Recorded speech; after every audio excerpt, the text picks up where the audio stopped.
Hello everyone. మనం ఈరోజు managerial roles and skills in the modern organizational context అనే క్వశ్చన్ని నేర్చుకుందాం. సో ఈ మేనేజరల్ రూల్స్ అండ్ స్కిల్స్ని 3 డిఫరెంట్ కేటగిరీస్గా చేశారన్నట్లు. దీంట్లో ఫస్ట్ వచ్చేసి ఇంటర్పర్సనల్ రూల్, సెకండ్ వచ్చేసి ఇన్ఫర్మేషనల్ రూల్, అండ్ థర్డ్ వచ్చేసి డెసిషనల్ రూల్ అనమాట. మనము ఇక్కడ ఫస్ట్ ఇంటర్పర్సనల్ రూల్ని చూద్దాం. ఇంటర్పర్సనల్ రోల్లో ఓన్లీ 3 రోల్సే ఉంటాయండి. ఫస్ట్ వచ్చేసి figurehead role, next leader role, next liaison role అనమాట.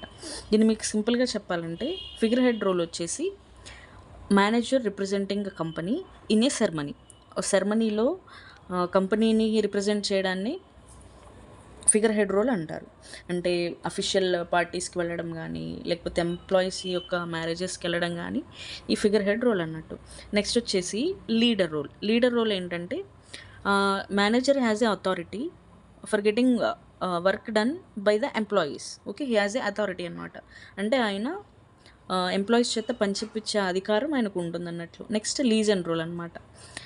ఈ లీజన్ రోల్లో కంపెనీకి అండ్ కంపెనీ యొక్క ఎన్విరాన్మెంట్కి అండ్ కంపెనీ యొక్క సబార్డినేట్స్కి ఈ must acts as a link. Okay, ఒక అనుసంధానంలాగా పనిచేయాలన్నట్టు. నెక్స్ట్ వచ్చేసి information roles or communication roles అనేది మనం చూద్దాం. దీంట్లో ఏంటంటే monitor role, disseminators role and representative role అని 3 రోల్స్ ఉంటాయి. ఇన్ఫర్మేషన్ రోల్లో ఏంటంటే సింపుల్గా మేనేజర్ అనేవారు ఇన్ఫర్మేషన్ తీసుకొస్తారు, అది ఎంప్లాయీస్కి ఇచ్చేస్తారు అన్నట్లు. Okay, he must be the responsible for collecting the information and providing the information and which helps understand the functioning of an organization in environment. Okay, ఇదే మానిటర్స్ రోల్ అన్నట్లు. అంటే ఇప్పుడు ఆయన కంపెనీకి సంబంధించిన ఆర్గనైజేషన్కి సంబంధించిన ఏదైతే ఇన్ఫర్మేషన్ ఉంటుందో దాన్ని బాగా అర్థం చేసుకొని అండ్ ఏదైతే ఇన్ఫర్మేషన్ గ్యాదరింగ్ చేయడానికి he is to be responsible అన్నట్టు. ఓకే, అదే మానిటర్ రూల్. ఇన్ఫర్మేషన్ గ్యాదరింగ్ చేస్తారు అండ్ కంపెనీ గురించి అర్థమయ్యే ఇన్ఫర్మేషన్ అంతా, లేకపోతే చెప్పాల్సిన ఇన్ఫర్మేషన్ అంతా ఎంప్లాయీస్కి చెప్తారన్నట్టు. నెక్స్ట్ వచ్చేసి డిసెమినేటర్స్ రూల్. ఏదైతే బయట జరిగే ఇన్ఫర్మేషన్ ఉందో, లేకపోతే బయట ఆర్గనైజేషన్కి బయట జరిగే ఇన్ఫర్మేషన్ ఏదైతే ఉందో అదంతా కలెక్ట్ చేసి ఇంటర్నల్గా ఇస్తారన్నట్లు. ఓకే, దీన్నే డిసెమినేటర్స్ రోల్ అంటారు. Passes the information to the internal team as a nervous system. Okay, మన బాడీలో మన నర్వస్ సిస్టమ్ ఏదైతే బ్లడ్ని ఎట్లయితే పంప్ చేస్తుందో ఈచ్ అండ్ ఎవ్రీ ఆర్గాన్కి, so in this disseminators role he acts as a nervous system. Outside ఉన్న information తీసుకొచ్చి కంపెనీకి చెప్పాలన్నట్లు. నెక్స్ట్ వచ్చేసి రిప్రజెంటేటివ్ రోల్స్ వచ్చేసి passes the information to the external team like stakeholders, also provides the information to the directors, suppliers, customers and governments. So మీకు ఇది ఈజీగా అర్థమైందని అనుకున్నాను. సో కన్ఫ్యూజన్ వదిలేయండి. ఫస్ట్ ఏంటంటే మానిటర్ రోల్ అనమాట. మానిటర్ రోల్ అంటే ఏంటి, ఏదైతే ఇన్ఫర్మేషన్ని గ్యాదరింగ్ చేశారో అండ్ ఏదైతే ఆర్గనైజేషన్కి సంబంధించిన ఇన్ఫర్మేషన్ అది ఉందో అది ఎంప్లాయీస్కి చెప్పేస్తారు. Okay, he use to be the gathering the information and providing the information which helps him understanding. Okay, ఇది ఎంప్లాయీస్కి అర్థమయ్యే విధంగా చెప్పడాన్ని మానిటర్ రోల్ అంటారు. డిసెమినేటర్స్ రోల్ అంటే ఏంటంటే అవుట్ సైడ్ జరిగే ఇన్ఫర్మేషన్ అంతా ఇంటర్నల్ టీమ్కి చెప్తారు. రిప్రజెంటేటివ్ రోల్ ఏంటంటే కంపెనీలో జరుగుతున్న ఏదైతే విషయం ఉందో అదంతా అవుట్ సైడర్కి చెప్తారు, లేకపోతే డైరెక్టర్స్కి చెప్పడం, సప్లయర్స్కి చెప్పడం, కస్టమర్స్కి కానీ గవర్నమెంట్ కానీ కంపెనీని రిప్రజెంట్ చేస్తారు అన్నట్లు. Okay, hope you are clear in these informational roles. Next వచ్చేసి డెసిషనల్ రోల్ అనమాట. ఇదే లాస్ట్ రోల్ అన్నట్లు. దీనికి ఈ డెసిషన్ ఏంటంటే మనం బాగా గుర్తుపెట్టుకోవాల్సింది, ఒక కంపెనీ అయినా కానీ మేనేజర్ అయినా కానీ మన ముందు సెవరల్ డెసిషన్స్ ఉన్నప్పుడు we have to pick the best alternative. Okay, ఈ కంపెనీలో ఏంటంటే మనకి మెయిన్గా డెసిషన్ గురించి చాలా బాగా ఎక్కువ క్వశ్చన్స్ అడిగే అవకాశం ఉంటుందండి. ఇదే మనకి ఎంఓబి అనే కాకుండా మిగతా వాటిలో కూడా మీకు డెసిషన్ మేకింగ్ అనేది plays a major role or vital role.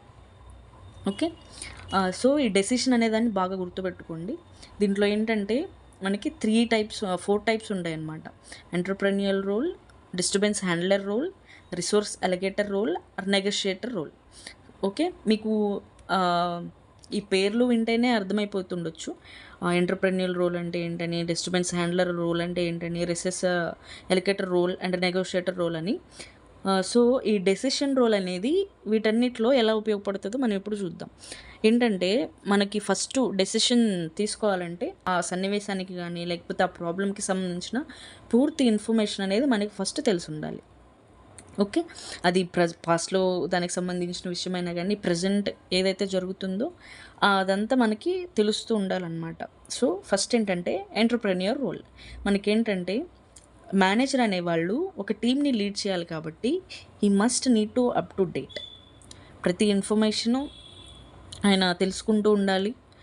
Must try to improve his department. Okay. ఇదే ఎంటర్‌ప్రెన్యూర్ రోల్ అనమాట. అంటే బయట ఏం జరుగుతుంది, ఎంత ఇన్నోవేటివ్‌గా ఉన్నారు, ఎంత క్రియేటెడ్‌గా ఉన్నారు, ఏదైతే ఉందో అది కాన్స్టెంట్‌గా టీమ్‌ని ఇంప్రూవ్ చేసుకుంటూ ఉండాలి. అదే ఎంటర్‌ప్రెన్యూర్ రోల్. ఓకే. నెక్స్ట్ వచ్చేసి డిస్టర్బెన్స్ హ్యాండ్లర్ రోల్. ఈ డిస్టర్బెన్స్ హ్యాండ్లర్ రోల్ అంటే ఏంటంటే ఆ కాన్ఫ్లిక్ట్‌ని రిజాల్వ్ చేసేయాలి. అంటే అక్కడ దేనికి సంబంధించి వచ్చింది, లైక్ వర్కర్ స్ట్రైకా, లేకపోతే సేల్స్ డిక్లైన్ అవుతున్నాయా, ఏదైతే కస్టమర్స్ ఉన్నారో అక్కడ ఉన్న వర్తినెస్ అనేది మేజర్‌గా తగ్గిపోతూ వస్తుందా, ఏ డిసిషన్ తీసుకుంటే we can clear this disturbance అనేది ఉండాలన్నమాట. Like need to take corrective decisions or corrective actions. ఆయన తీసుకున్న డెసిషన్ మీదే ఆ డిస్టర్బెన్స్ అనేది హ్యాండిల్ చేయగలుగుతున్నాడా లేదా అని అర్థమైపోతుంది అన్నట్లు. అండ్ నెక్స్ట్ వచ్చేసి రిసోర్స్ ఎలకేటర్ రోల్. రిసోర్స్ ఎలకేటర్ రోల్ అంటే ఏంటంటే మనకేంటంటే ఈ కంపెనీ స్టార్ట్ చేయడంలో అయినా కానీ, ఆర్గనైజేషన్లో అయినా కానీ it depends on the resources. Resource like staffing కానీ, మెటీరియల్ కానీ, మనీ కానీ, టైం కానీ, ఇవన్నీ రిసోర్స్ ఎలకేటర్ రోల్లో వస్తాయి అన్నట్లు. ఓకే. నెక్స్ట్ వచ్చేసి నెగోషియేటర్ రోల్. నెగోషియేటర్ రోల్ అంటే ఏంటంటే ఇట్స్ అ ఇంటిగ్రల్ పార్ట్, అంటే మెయిన్ పార్ట్ అన్నట్లు. ఎప్పుడైనా కానీ to take the key representatives of the task environment or work through a negotiator or negotiates and disagreements with the company workers and settle conflicts, resolves the disputes etcetera. So same like this disturbance handler role లానే ఉంటుందండి negotiator role కూడా. ఏవైనా conflicts వచ్చినప్పుడు దాన్ని ఆ డిస్ప్యూట్స్ని ఏదైతే conflicts వచ్చినప్పుడు వాటిని రిజాల్వ్ చేస్తూ ఉండాలన్నట్లు. ఓకే. సో మనకి నెక్స్ట్ క్వశ్చన్ ఎక్స్ప్లెనేషన్ వచ్చేసి required skills and roles of managers గురించి ఉంటుంది. సో ఇప్పటి వరకు మనం చూసిన 3 కేటగిరీస్ అనేవి మోడర్న్ ఆర్గనైజేషనల్ కాంటెక్స్ట్లో అనమాట. అవి కాకుండా మనకి ఇంకొన్ని ఇంపార్టెంట్ స్కిల్స్ ఉంటాయి అనమాట that helps managers to succeed in any situations. So with examples I will explain that question also. Please stay tuned for more videos. Thank you all.